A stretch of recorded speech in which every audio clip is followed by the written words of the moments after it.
গল্প শহরের আড্ডায় আপনাদের স্বাগতম। আজকে আমরা শুনব অসাধারণ চার্লির দ্বিতীয় পর্ব।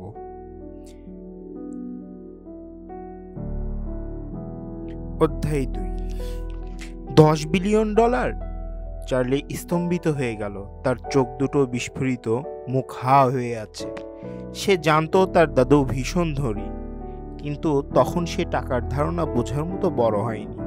সে শুধু জানতো যে ওয়েড পরিবার ইস্ট ক্লিফ এ এমনকি সারা দেশেই সবচেয়ে ধনী পরিবারগুলোর মধ্যে একটি, কিন্তু তাদের মোট সম্পদের পরিমাণ ঠিক কত সে জানতো না। এখন অবশেষে সে তা জানল। যদি $10 বিলিয়ন কেবলই হাত খরচ হয়, তবে তার মানে ওয়েড পরিবারের মোট সম্পদ $1 ট্রিলিয়ন বেশি। সোজা কথায়, এই মুহূর্তে সে খানিকটা আবেগ আপ্লুত হয়ে দোদুল্যমান হয়ে গেল। কিন্তু বাবা মায়ের মৃত্যু আর সেই মৃত্যুর জন্য দাদুরও একাংশ দায় আছে, কথা মনে পড়তেই সে জানল এত সহজে কখনোই তাকে ক্ষমা করতে পারবে না। তার অস্বস্তি টের পেয়ে স্টিফেন তাড়াতাড়ি বলল, যুবপ্রভু, আপনি ওয়েড পরিবারের একজন সদস্য, তাই এই টাকা আপনারই। উপরন্তু প্রকৃত অর্থে এটা আপনার বাবারই সম্পদ। মাস্টার বলেছেন, আপনি যদি বাড়ি ফিরতে রাজি হন, তিনি আপনাকে পরিবারের $1 ট্রিলিয়ন ব্যবসায়িক সাম্রাজ্য উত্তরাধিকার সূত্রে দেবেন। আর যদি এখনই ফিরতে না চান, তবে এই টাকা আপনার জীবিকার জন্য ব্যবহার করুন। ও হ্যাঁ, আর একটা খবর, আরস হিলে সবচেয়ে বড় ও লাভজনক কোম্পানি এমগ্রান্ড গ্রুপ, যার বাজার মূল্য $100 বিলিয়ন, গতকাল পুরোটা কোম্পানি ওয়েড পরিবার কিনে নিয়েছে এবং সমস্ত শেয়ারগুলো আপনার নামে ট্রান্সফার করে দিয়েছে। চার্লি হতভম্ব হয়ে শুনল। পুরোটা অবিশ্বাস্য মনে হচ্ছিল তার কাছে। তার জন্য ওয়েড পরিবারের এই বিনিয়োগ কি একটু বেশিই নয়? $10 বিলিয়ন ক্রেডিট লিমিট সহ একটি প্রিমিয়াম ব্ল্যাক কার্ড, আর $100 বিলিয়ন এমগ্রান্ড গ্রুপ। অরস হিল প্রতিভার ভিটে হলেও সম্মান আর শক্তির স্থায়ী প্রতীক একটাই, এমগ্রান্ড গ্রুপ। অরস হিলের ব্যবসা জগতের সেই চ্যাম্পিয়ন, যে কোনো প্রভাবশালী পরিবারকেই এমগ্রান্ডের সামনে মাথা নত করতে হয়।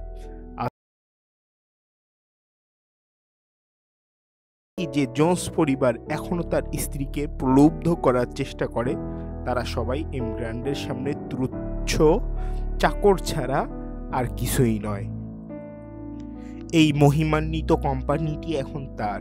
স্টিফেন তাকে একটি ভিজিটিং কার্ড দিয়ে বলল, যুবপ্রভু, বিষয়টা ভাববার ও শান্ত হওয়ার জন্য আপনার একটু সময় লাগতে পারে, তাই আমি এখনই বিদায় নিচ্ছি।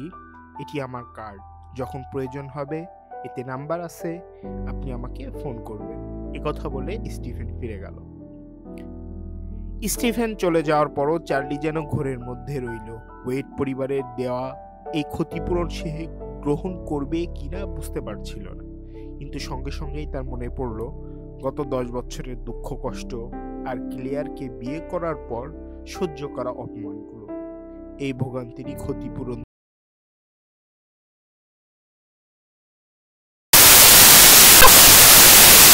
$2 মিলিয়ন দরকার। দাঁত চেপে সে কার্ডটি শক্ত করে ধরে ক্যাশিয়ারের সেকশনের দিকে ফিরে গেল। হ্যালো, আমি বিলটা মিটিয়ে দিতে চাই। কার্ড সোয়াইপ হলো, পাসওয়ার্ড দেওয়া হলো, লেনদেন সম্পন্ন। এভাবেই হাসপাতালের হিসাবে $2 মিলিয়ন জমা পড়ে গেল। চার্লির মনে হচ্ছিল সে যেন এখনো মেঘের উপরে ভাসছে। নির্ঘাত চোখের পলকে সে কি বিলিয়নার হয়ে গেল? সে ঘরের মধ্যেই বাড়ি ফিরে এলো।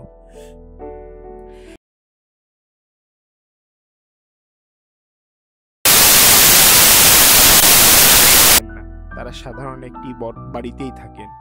ক্লেয়ার চার্লিকে বিয়ে করার পর এবং লর্ড উইলসনের মৃত্যু পর তাদেরকে ভিলা থেকে বের করে দেওয়া হয়েছে।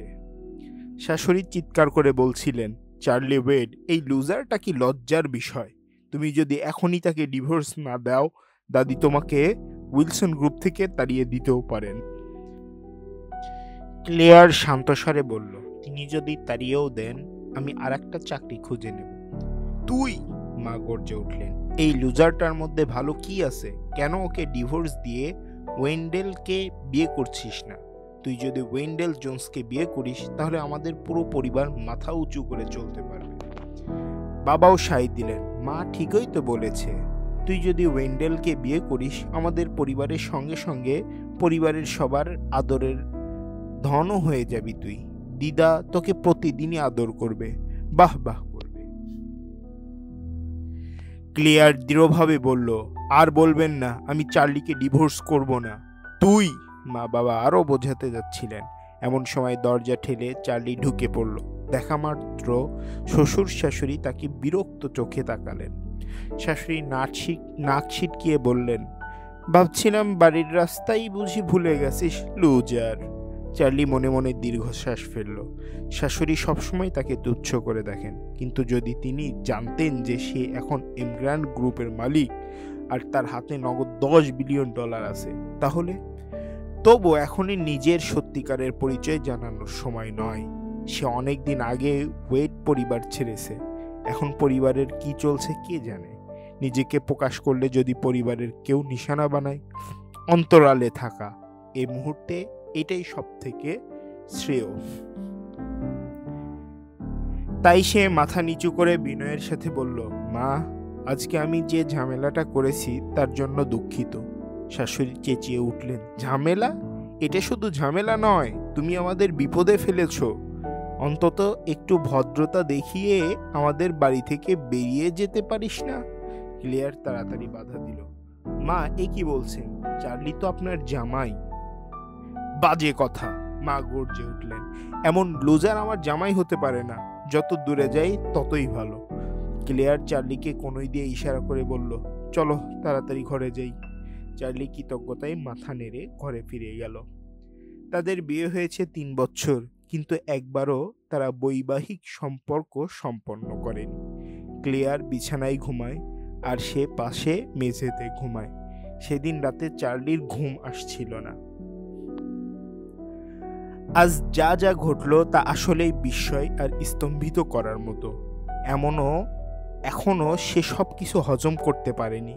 ঘুমাতে যাওয়ার আগে ক্লিয়ার জিজ্ঞাসা করল, মিসেস লুইসের কি খবর? আমার কাছে প্রায় $1,00,000 আছে, কাল চাইলে ব্যবহার করতে পারো।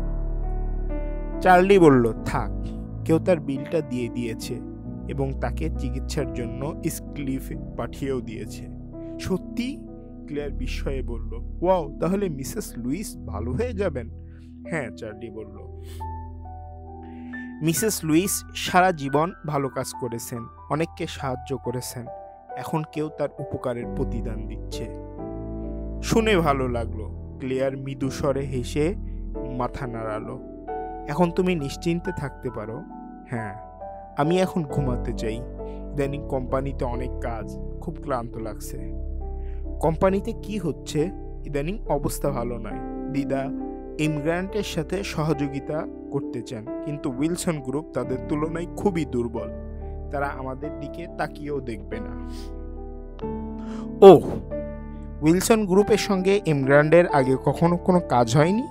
ক্লিয়ার তির্যক হেসে বলল, অবশ্যই না। ইমিগ্র্যান্টের চোখে আমরা কি?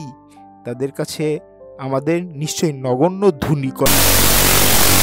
এমনকি জেরাল্ডের পরিবার, মানে ওয়েন্ডির বাগদত্তার পরিবার, ইমিগ্র্যান্টের ব্যবসায়িক সাম্রাজ্যের লেজটুকুও ছুঁতে পারেনি।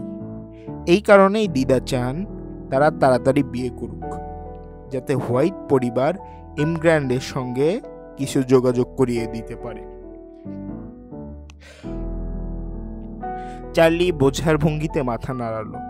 উইলসন পরিবার ইমিগ্র্যান্ট গ্রুপের সঙ্গে কাজ করার জন্য যত রকম কৌশল আছে সবই প্রয়োগ করেছে, কিন্তু লেডি উইলসন কল্পনাও করতে পারেননি যে ইমিগ্র্যান্ট গ্রুপের মালিক এখন চার্লি।